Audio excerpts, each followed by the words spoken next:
राम कथा के प्रेमी श्रोताओं, काव्य मंजरी 58 पर आपका हार्दिक अभिनंदन है। जैसा कि आप जानते हैं कि राम कथा चल रही है इस पर, और आज जो प्रसंग है वह है कि राम जी वन को जाने के लिए तैयार हैं और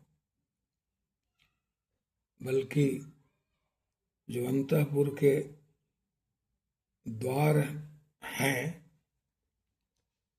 किसी भी राजमहल में जो अंतःपुर के द्वार होते हैं कई होते हैं। ऐसा नहीं होता है कि आप पहले ही द्वार पार किए और आप महल में प्रवेश कर जाइएगा, ऐसा नहीं होता है। महल में जो ये है, कह लीजिए, जो सेंटर ऑफ द पैलेस होता है, वहाँ जाने के लिए आपको कई द्वार पार करने पड़े होते हैं।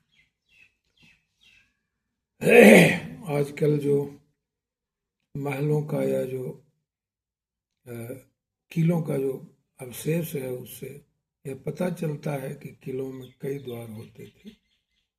तब जाकर जो जहाँ राजा का निवास होता था या राजा का जहाँ अपार्टमेंट होता था, वहाँ पहुँचने के लिए कई द्वार पार करने पड़ते थे। तो अभी 1-2 द्वार राम जी पार किए हैं और उसके बाद बाहर में जो लोग खड़े हैं उनके दर्शन के लिए, क्योंकि पूरी अयोध्या में तो ये खबर फैल गई है कि राम जी वन जा रहे हैं। अब इसमें कोई शक शुबा किसी को नहीं है, राम जी वन जा रहे हैं, सबको पता हो गया। बल्कि अभी पता हो गया कि कौन कौन जा रहे हैं। राम जी, लक्ष्मण जी और सीता जी जा रहे हैं, ये पता सबको हो गया। सब लोग इकट्ठे हो गए हैं, तो वो लोग, जो लोग इकट्ठे हो गए हैं, वो लोग अपना ये रोते पीटते या जो भी दुख का इजहार करना है वो कर रहे हैं। तो सबको समझा रहे हैं, राम जी समझा रहे हैं। और सुनिए कैसे समझा रहे हैं। कहते हैं, मातु सकल मोरे विरह, जही न हो ही दुख दीन, सोई उपाय तुम करहु सब पुरजन परम प्रवीण। कहते हैं कि हे अयोध्यावासी, ओ द रेजिडेंट्स ऑफ अयोध्या, आप सब वही करेंगे, सोई उपाय तुम करहु सब। You will all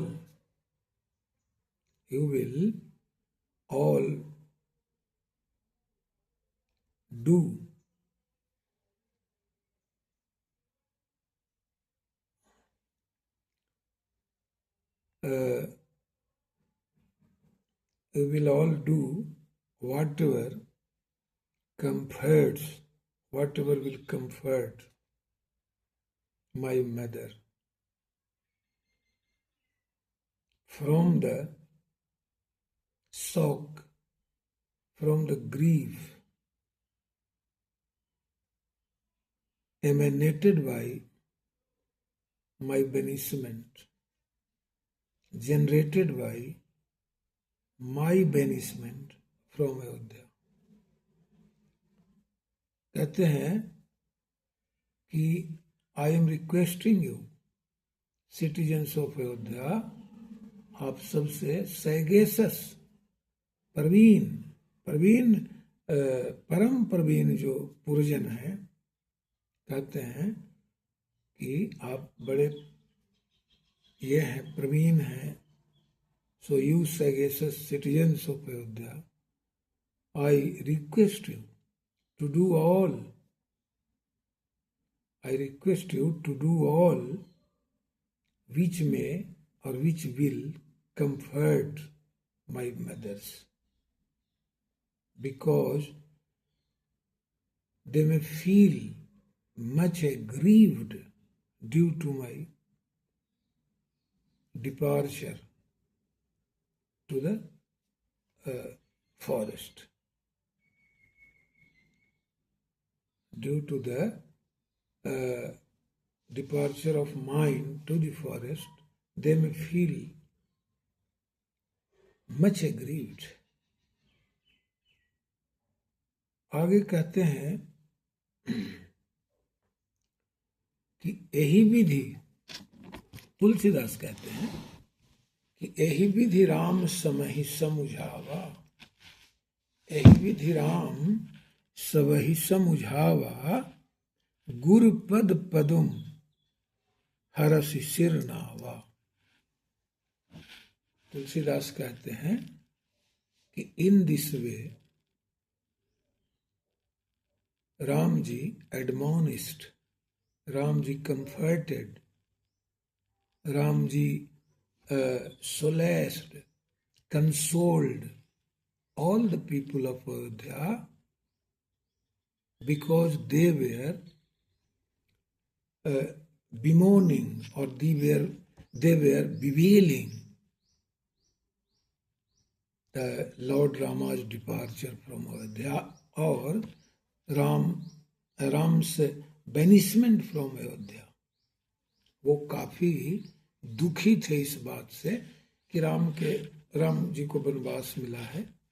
तो राम जी के वनवास से वो काफी दुखी थे, इसीलिए उन्होंने काफी समझाया, काफी तरह से समझाया कि उनको जाना क्यों जरूरी है। यही सब बातें उन्होंने समझाई। और उसके बाद गुरुपद पदुम हरसि सिर नावा, and with much delight, or being delighted, he bowed at the lotus feet of his preceptor Vashishtha ji. आगे कहते हैं, तुलसीदास कहते हैं कि गणपति गौरी गिरीश मनाई, invoking Ganesha, the goddess Parvati, and the Lord of Kailasa, Shivji, Lord Shiva, चले आशीष पाई रघुराई। और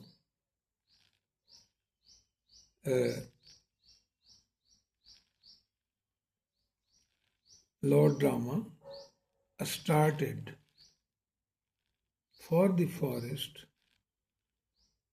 getting the blessings from Ganesh ji, Parvati ji, and Shiv ji.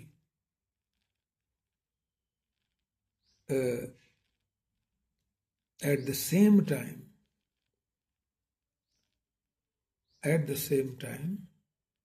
from his preceptor also, Vashishtha ji. आगे सुनिए, राम चलत अति भयउ विषाद, सुनि न जाय पुर आरत नादु। चलत राम अति भयउ विषादु, ये पूछने की चीज है, कहने की चीज है।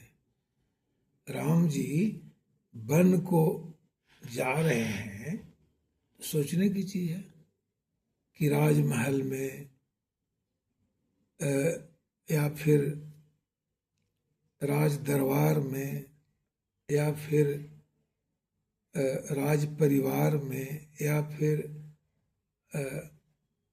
कह लीजिए कि अयोध्या में कितना बड़ा संकट, कितना बड़ा दुख पड़ा होगा, इसकी तो कल्पना भी नहीं की जा सकती, अकल्पनीय है, unimaginable.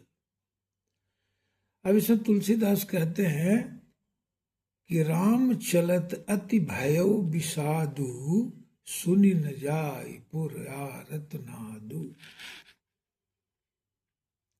When Lord Rama started or proceeded further to the forest, तो सुनि न जाय पुर आरत Nadu,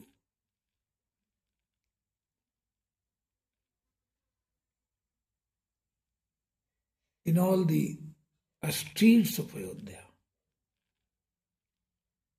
In all the streets of Ayodhya, people came out of their houses, both men and women, and regretted, lamented to the utmost of their capacity. To the utmost of their capacity. It was a time of great lamentation. तो कहते हैं कि सुनी न जाई पुर आरत Nadu. They were bewailing so loudly the banishment of Lord Rama that it was unbearable to hear. It was unbearable to hear. Nobody was able to hear it.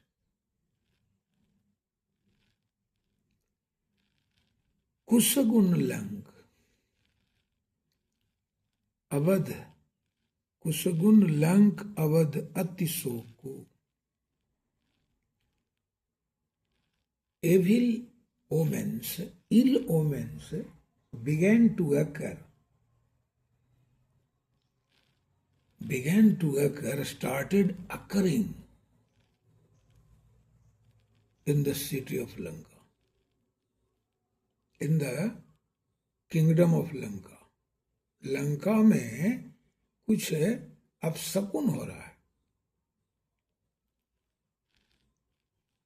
कुशगुन Lanka Awadh है अतिशोकु, और Ayodhya is plunged in utter grief, in extreme grief.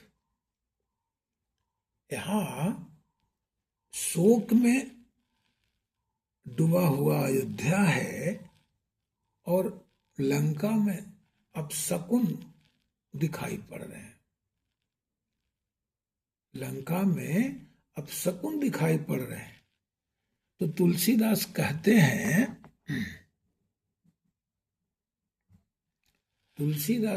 हैं कि हरस विषाद विवश सुर लोग. लंका में अपशकुन हो रहा है, अयोध्या शोक में डूबा हुआ, और हरस विषाद विवश सुर लोग को. देवलोक में हरस और विषाद दोनों है. विवश, अब हरस और विषाद, ये कह लीजिए कि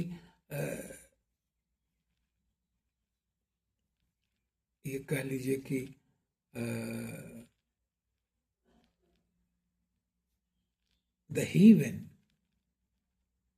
heaven is oscillating. The abode of gods is oscillating between pleasure and displeasure, happiness and unhappiness.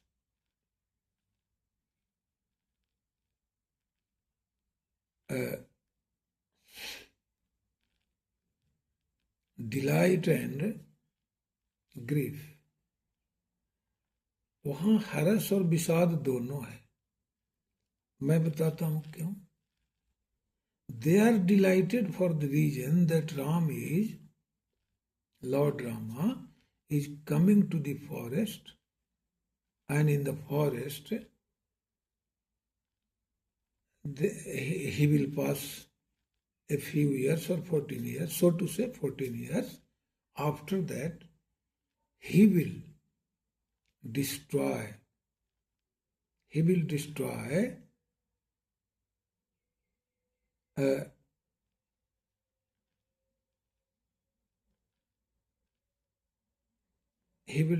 the ills of, he will destroy the evils of the demons. going to Lanka. Because gods were so much tormented, so much tortured by the demons. And if Rama had been in Ayodhya, who would have destroyed the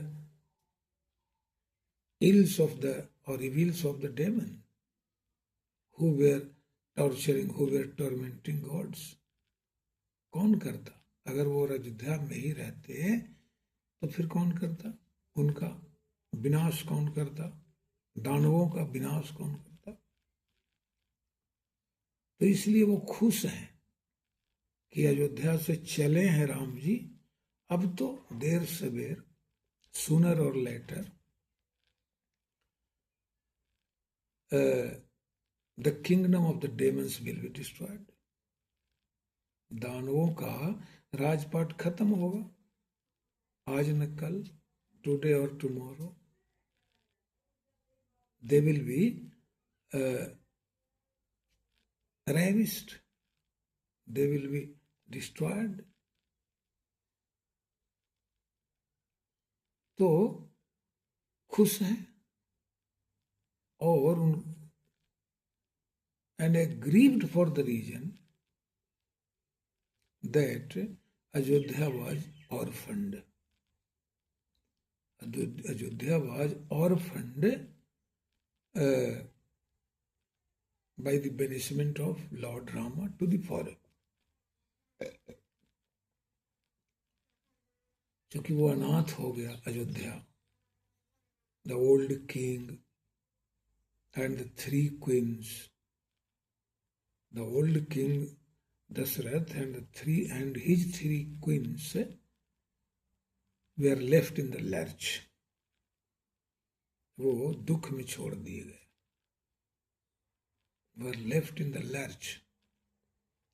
तो वो कहते हैं तुलसीदास कि तुलसीदास कहते हैं कि हर्ष विषाद विवश सुर लोक.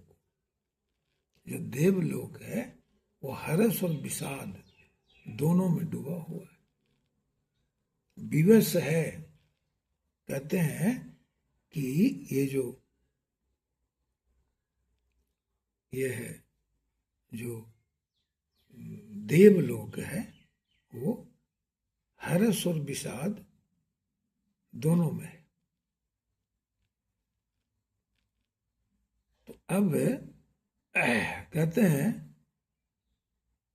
कि आगे तुलसीदास कि गई मूर्छा तब भूपति जाग. It was all in the meantime, in the meanwhile, that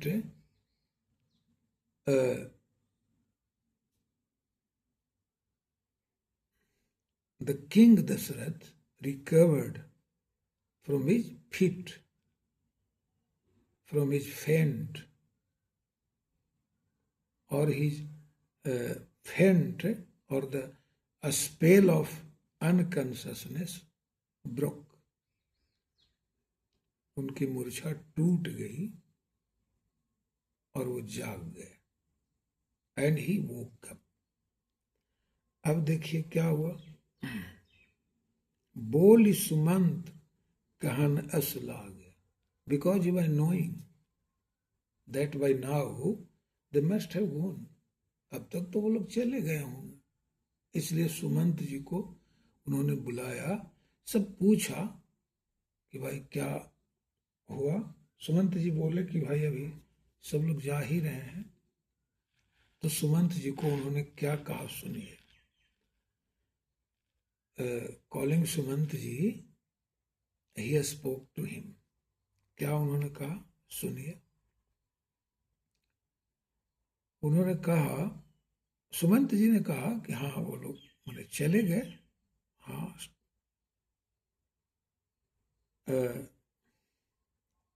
तो वो कहते हैं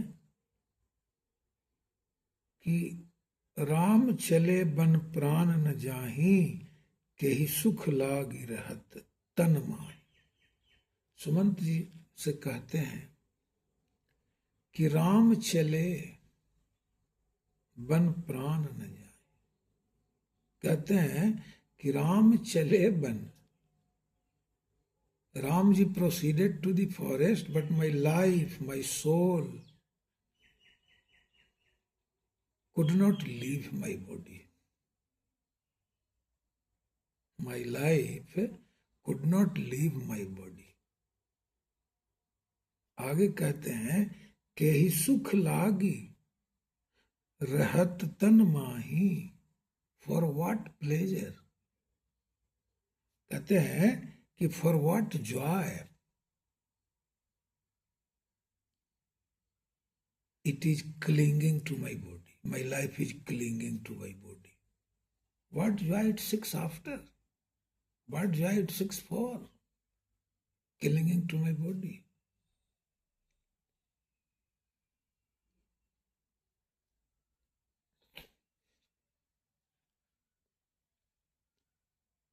आगे कहते हैं यही ते कवन व्यथा बलवान। कहते हैं कि इससे बढ़ के दुख और क्या होगा। यही ते कवन व्यथा बलवाना, what agony is greater than this. यही ते कवन व्यथा बलवाना, जो दुख पाई तजहु तन प्राणा। जो दुख पाई तजहि तन प्राणा।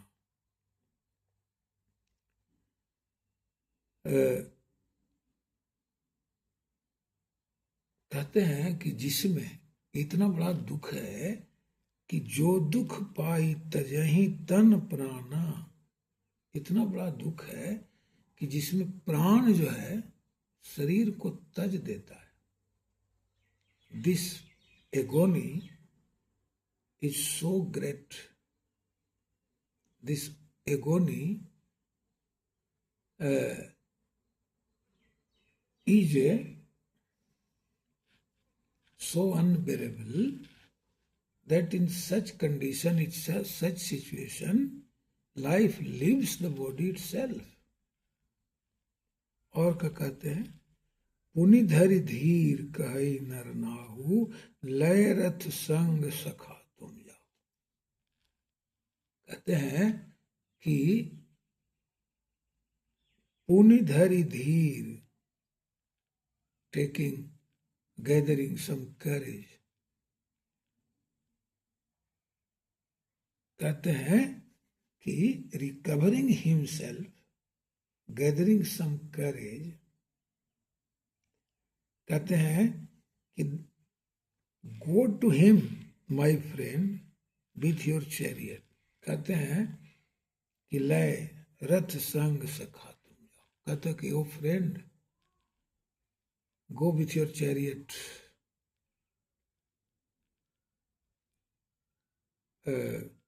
गो with your chariot by them.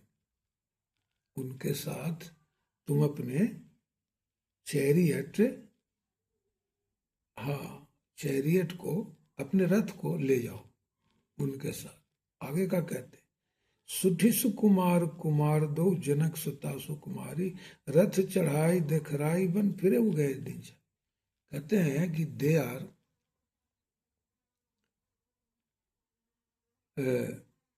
delicate of their body, they are tender and delicate of their body. How can they bear the pangs of forest life? I can't imagine. कहते हैं कि मैं कल्पना नहीं कर सकता कि कैसे वो सब सहेंगे वन का दुख संकट। तो ऐसा करो कि तुम लेके जाओ और रथ पर चढ़ा लेना। रथ चढ़ाई देखराई बन फिरे गए दिनचर्या। कहते हैं कि तुम क्या करना कि